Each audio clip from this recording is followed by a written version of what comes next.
le ministère de la décentralisation et de la gouvernance locale entreprend depuis quelque temps une tournée dans notre pays sur autorisation du chef de l'État pour voir l'état, ou bien pour apprécier l'état de la gouvernance locale. C'est la motivation principale de ce face-à-face entre le ministre de la Décentralisation, Raphaël Akot-Aignan, et le conseil communal de Savalou.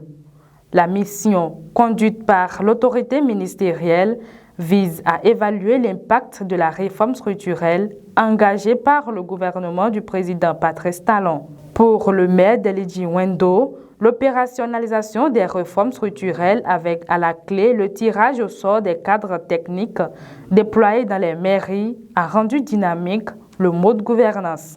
Mes concitoyens et le conseil communal me chargent de vous prier de transmettre au chef de l'État, le président Patrice Talon, nos vifs mots de remerciement pour les réformes courageuses entreprises dans la quasi-totalité des secteurs.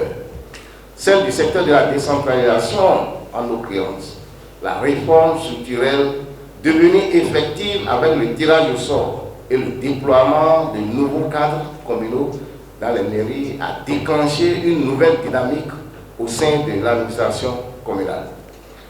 Nonobstant les résistances inhérentes à toute mutation et les inévitables ajustements de perfection, tout le monde se réjouit de la réforme structurelle dans le secteur de la décentralisation au Bénin.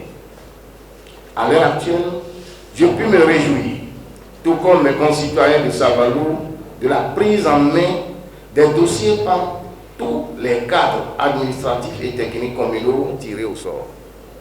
Il serait inconvénient de ne pas reconnaître la technicité qui s'est installée. La dynamique des avancées notées va inévitablement se raffermir avec l'indiscutable accompagnement des autres acteurs et forces vives de la commune qui sont également engagés à soutenir cette révolution. Le maire et les cadres techniques doivent conjuguer leurs efforts pour servir les communautés à la base.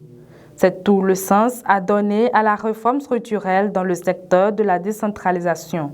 Ce qu'on demande aux élus, c'est de tracer la voie, de fixer les orientations, les objectifs.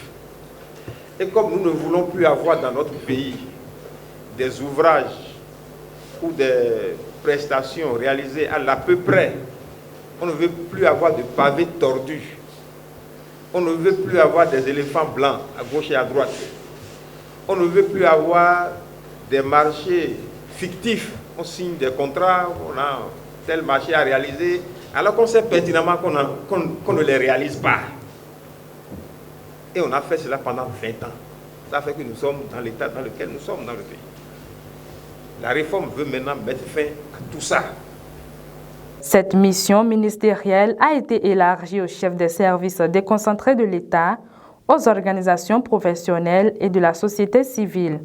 Pour ces acteurs, c'est une occasion unique. Les chefs d'arrondissement ne jouent pas du tout leur rôle en matière de la divagation des animaux et de la salubrité publique dans leurs arrondissements conformément à l'article 129 et 179 du nouveau code de l'administration territoriale. Pourquoi cette fuite de responsabilité? Vous avez dit que les CA ne jouent pas bien leur rôle en ce qui concerne la divagation des animaux et les attributions qui sont les leurs sur leur territoire.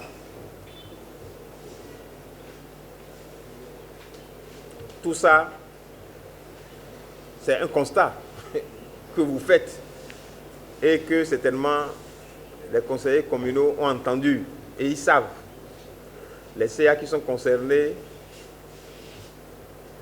prendront certainement les dispositions pour que ces reproches ne reviennent plus. Dans les tout prochains jours, des missions audits seront diligentées dans les mairies pour évaluer les impacts de cette réforme structurelle engagée par le gouvernement du président Patrice Talon.